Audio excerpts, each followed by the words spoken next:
Magandang umaga po sa inyong lahat. Muli pong nagbabalik ang inyong lingkod, si Pastor Randy Balangkit sa umaga pong ito sa channel po na ito. At muli ko pong pinapaabot ang aking pagbati at pangungumusta po sa inyo, lalong-lalo na po sa lahat ng patuloy na nagpapalo po ng aking channel. Sana po ay sa mabuti kayong kalagayan at sa mga oras po na ito, at sana po ay pinagpala kayo ng Panginoon. Sa umaga pong ito ay muli po tayong dadako sa pag-aaral ng mga salita ng Diyos, at ating pong pag-uusapan sa umagang ito is all about sa tinatawag family matters. Yung tinatawag, ang topic natin is maintaining our relationship in the family, maintaining relationships in the family. So ito yung ating tatalakayin, how to maintain our relationships in the family. So normal po sa pamilya na meron po tayong hindi pagkakaintindihan, or there's what we call individual yung tinatawag na individual differences, and of course dahil doon may tinatawag na conflict, hindi pagkakaintindihan sa bawat isa. May mga bagay na gusto kong gawin, pero yung ibang bahagi ng aking pamilya, kasama ko sa family ko, ay may mga bagay din na gusto nila na hindi ko gusto. Katulad pa sa family namin, hindi pa ako kumakain ng baboy, pero meron po mga kapatid na kung saan ay kumakain po sila ng baboy. Yung sumunod naman sa akin, kumakain siya ng baboy, pero hindi siya kumakain ng manok. Ang iba naman kumakain ng, alam mo yun, yung isda, pero yung iba naman ayaw ng isda. So yung iba naman gusto gulay lang. So kaya yung nanay po namin, sa family po namin, masakit yung ulo ni nanay, kasi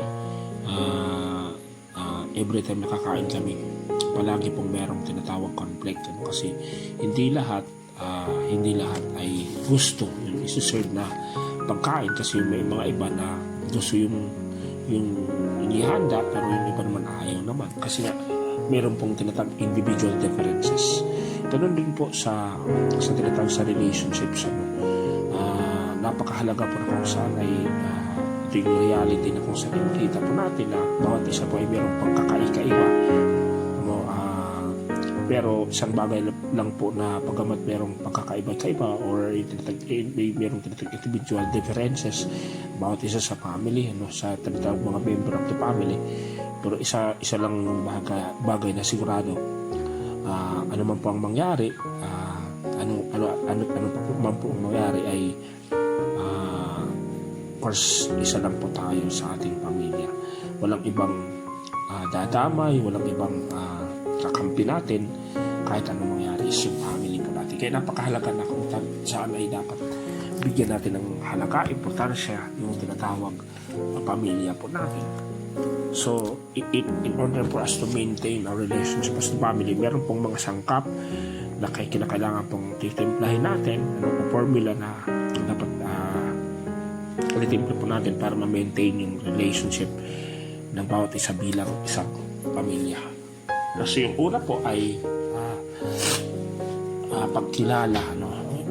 pagkilala sa tinatawag importansya ng bawat isa.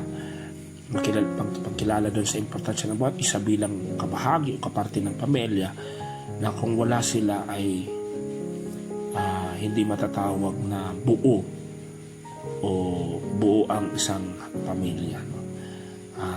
1 Corinthians chapter 12 verse 14, ang sabi ron ay bagamat maraming bahagi po yung ating katawan, yun yung ini-illustrate ni Apostol Pablo, pero isa lamang po doon sa katawan. May mga kamay, may iba't ibang bahagi po, pero isa lang yung mga bahagi na yun, isa lang doon sa katawan. Ganon din po sa pamilya, mayroon pong iba't ibang bahagi, nandun yung tinatawag magkakapatid, yung mga siblings, pero bagamat iba't iba po, mayroong tinatawag individual differences, mayroong hindi pagkakahalintulad, pero isa lang po sa pamilya.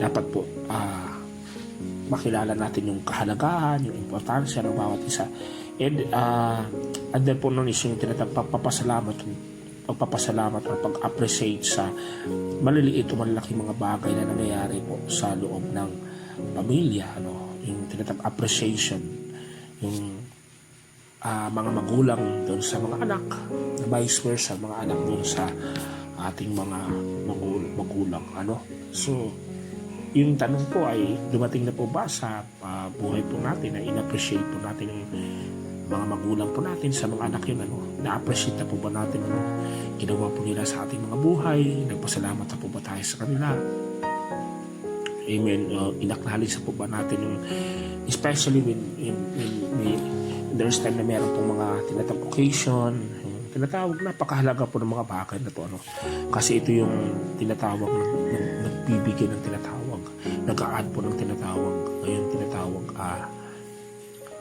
nag-a-add po ng tinatawag kagandahan po dun sa tinatawag pag-maintain po ng tinatawag ng relasyon natin bilang isang pamilya, yung appreciation, especially kung meron pong birthdays, meron mga occasion, Mother's Day or Father's Day or whatever occasion kung saan ay magkakaroon po tayo ng pagkakataon na ma-appreciate po yung member of the family po natin, pangalawa po yung tinatawag respect of authority, dapat may establish po ito. Sabi ng Ephesians chapter 6 verse 1, na kung saan ay yung leader, yung authority po ay dapat i-respect po natin doon sa tinatawag mga parents po natin, yung tinatawag especially doon sa mga tinatawag mga nakatatanda na mga kapatid po natin, kasi as like yung nangyayari po ay hindi na po ito na establish, lalong-lalo na po sa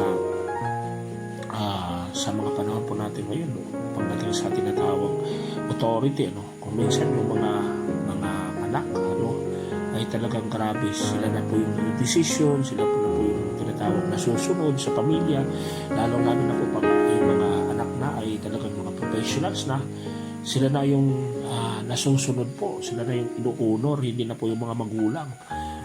Minsan yung mga nakakatandang kapatid, sila na po yung nandun na po yung tinatawag authority, hindi na po ina-acknowledge yung tinatawag authority ng mga magulang.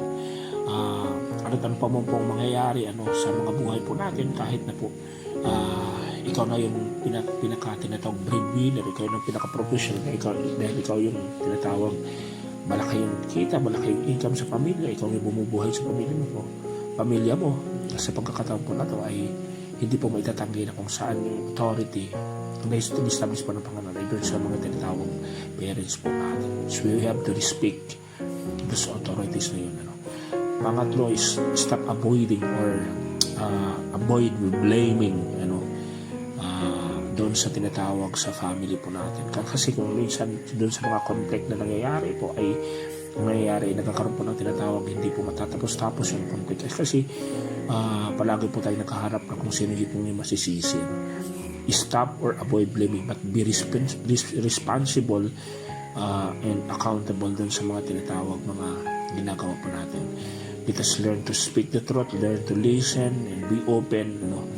Yung tinatawag openness ang problem is napakahalaga po na kung saan sa mga buhay po natin, especially kung meron po tayong mga problema, napakahalaga po na kung saan isi-share po natin doon sa nakatatanda nating kapatid, especially doon sa ating mga parents, in order for us to be guided and protected. Napakahalaga po yun na kung meron po problema, matuto po tayo mag-open.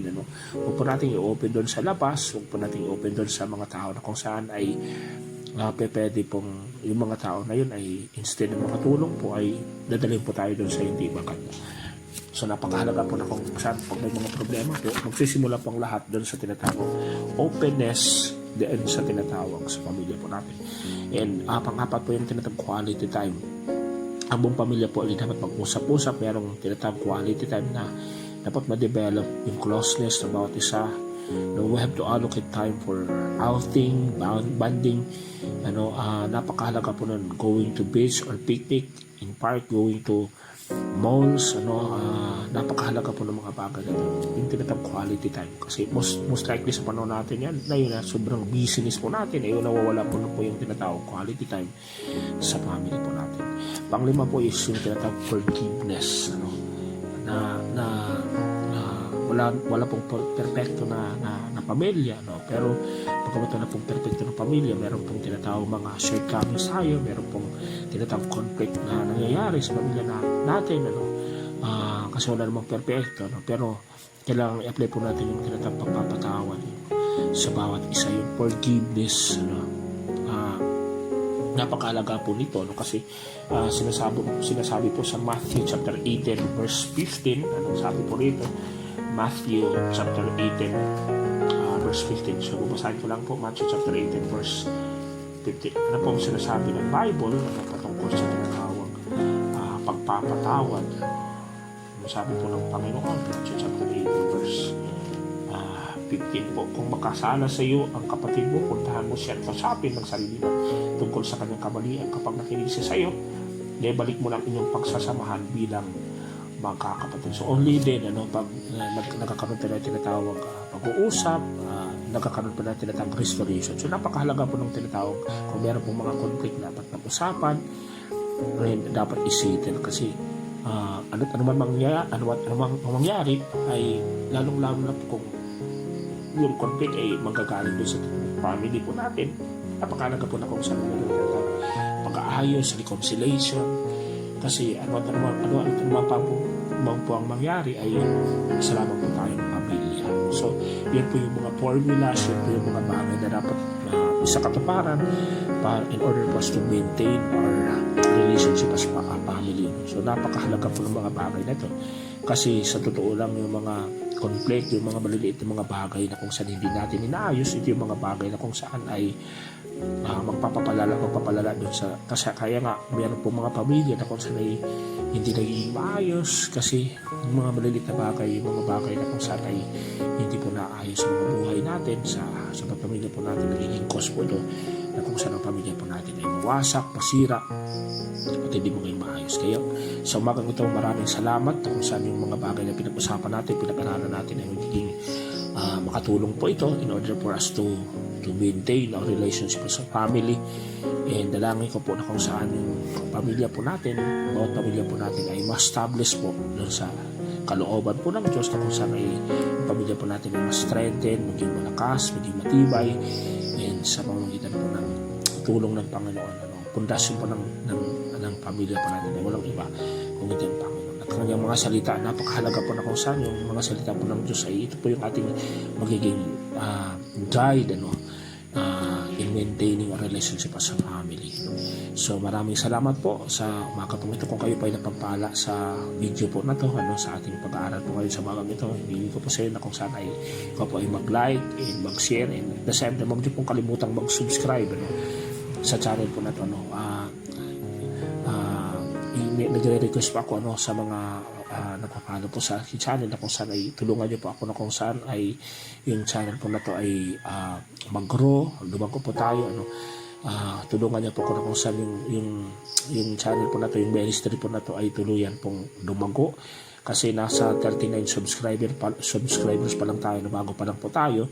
Tulungan niyo po kung i-promote itong channel na to na kung saan ay tayo ay ma-establish, and yung ministry po na to ay patuloy na lumago po at patuloy na gamitin ng Panginoon to extend His ministry, na kung saan ang goal po ng channel po na to, ng ministry ng Christ, makatulong po in order na mag-reach out po, especially doon sa mga tao na kung saan hindi pa nakakilala sa Panginoon. So maraming salamat po hanggang sa the next video po nating i-upload. Huwag niyo pong kalimutan i-hit yung notification bell para ma-update po kayo sa mga susunod na mga videos po na i-upload po natin. Maraming salamat. God bless you po. Ang Panginoon pang mapala po sa inyo sa umaga po.